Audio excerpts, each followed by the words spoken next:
Hello, what is up everybody? My name is Colby Jack, and I wanted to get into making keycaps for a really long time now, and I finally got these adorable molds. They only ran for about 20 bucks on eBay.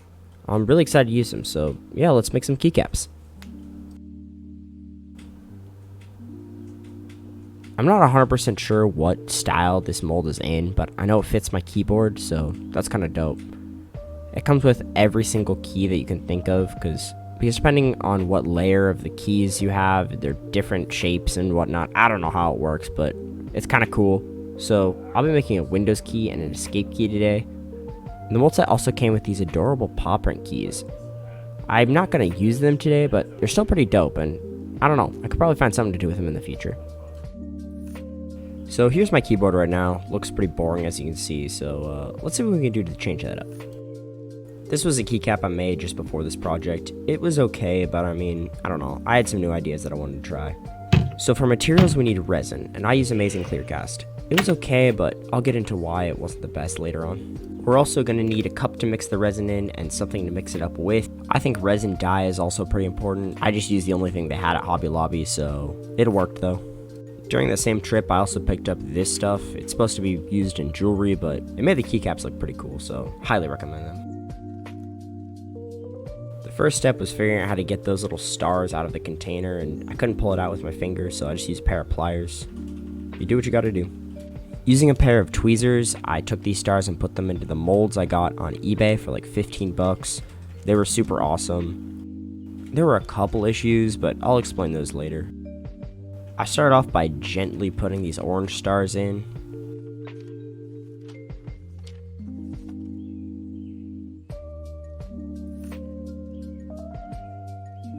After that, I moved on to the red stars. This part can be kind of annoying, which is why the tweezers came in really handy. I didn't have to like physically move them around with my fat fingers, so yeah, do highly recommend getting a pair of tweezers. These just came with my Switch lubing kit, so hey, it works. You know what else this keycap needs? A little bit of glitter. So let's throw some in and it'll look a little bit more spacey maybe, hopefully.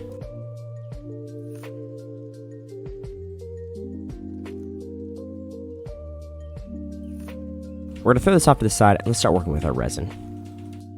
As I had said before, I'm using Amazing Clearcast resin, and it's okay. It's a little bit softer than I would have wanted because keycaps, they make this really nice clicky noise when they hit the base plate of your keyboard, but this stuff's a little bit too soft, so it sounds a little bit more muted, but it's what I had, so it's what I ended up using. With 2-part resin, it's really important to make sure both parts are exactly equal, so I made sure to take my time on this part.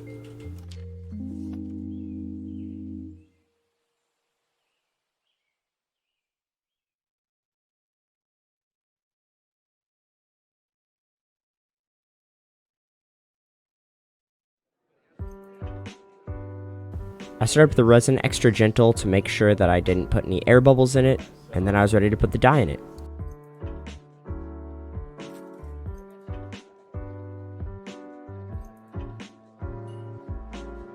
I really wanted this keycap to be space themed, and I wanted purple and blue, so I split up the resin into 2 different containers.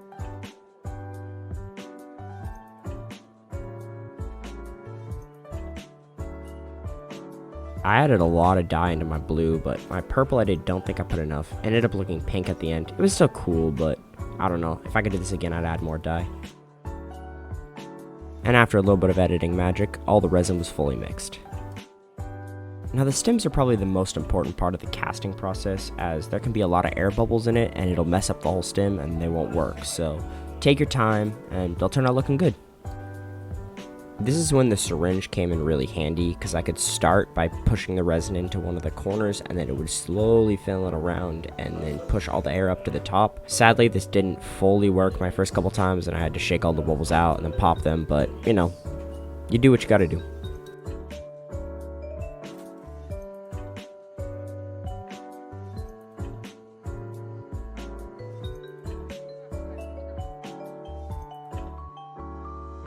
You can start seeing that huge bubble form at the top right. This is what you want to be careful of, because that will completely destroy the stem if it stays there.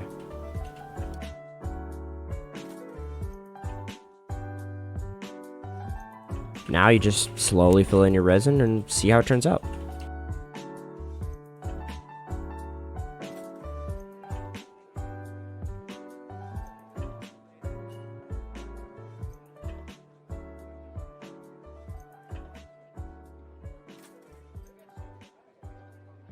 I recommend adding way more than enough. That way you can always clip it off at the end, because if you don't put enough in, then you kind of screwed and you have to restart the whole process. So yeah, that's just my little bit of advice.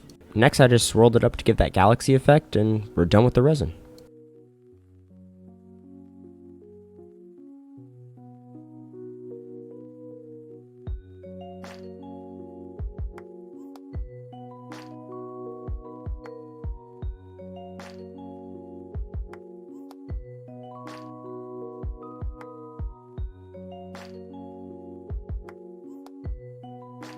Now, if you want the keycap to properly fit, this step is really important. Make sure that that square has equal sides all the way around, so it's perfectly in the center of your mold.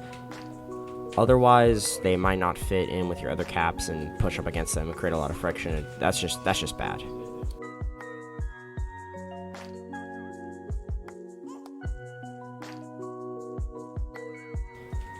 I had a bit of extra resin, so I used that to make 2 more galaxy keycaps. I didn't put any stars or glitter in these, but I still thought they'd turn out cool.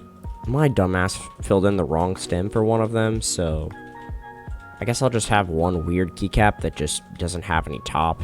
I don't know. We'll see how it turns out. And it's the next day. Time to demold these and see how they turned out.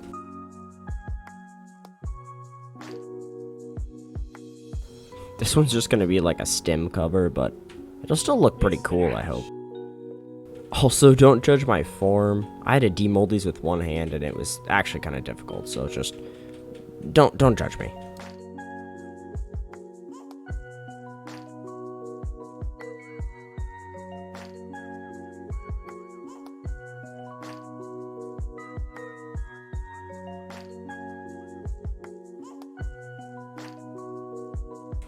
This is the reason you want to spend a little bit of extra time on those stems. As you can see, this one turned out beautiful, and so it should fit the keyboard really nicely.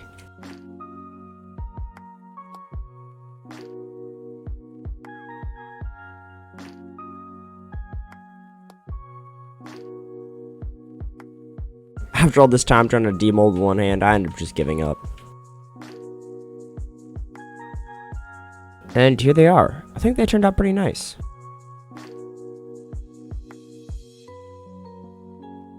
And here's the reveal for the starry one. Also turned out pretty good. I'm pretty happy with these.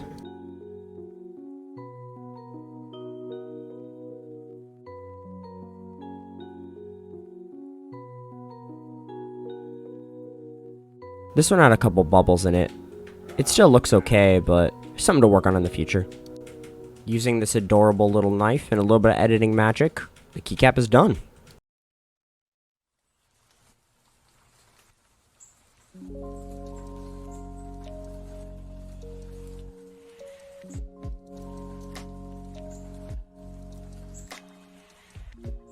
Remember when I said this resin has a couple issues? Yeah, this is a big one. It turns out to be really soft. I can make indents in it with my nail, so that was a little annoying. In the future, I'm going to try this other resin called Smooth Sill. I heard it turns out a little bit better. And this is what they look like, completely done.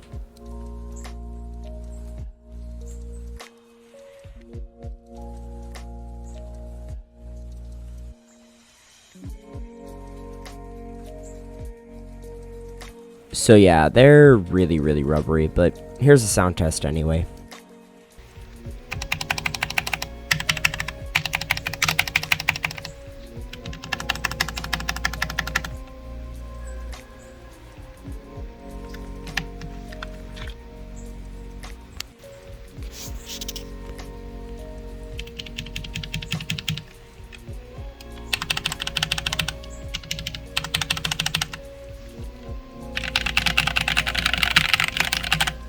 After everything, this is how I decided my new keyboard's gonna look.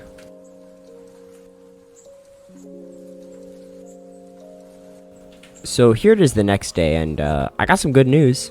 Apparently the resin just didn't harden fully, so now you can't make the indents in them, and it's not as rubbery. They also sound a little bit better too.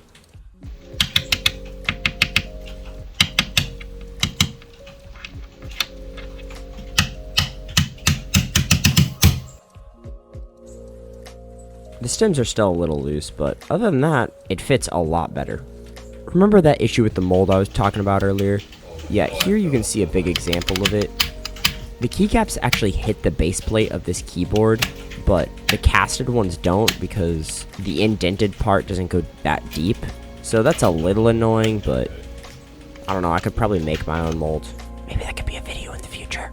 Thank you so much for watching till the end. If you enjoyed this content, please leave a comment down below and let me know what part you liked. I know this is a little different than my normal content, but it was a lot of fun to make and I'd love to do more of these in the future. Make sure you hit that subscribe button and I'll catch you next time.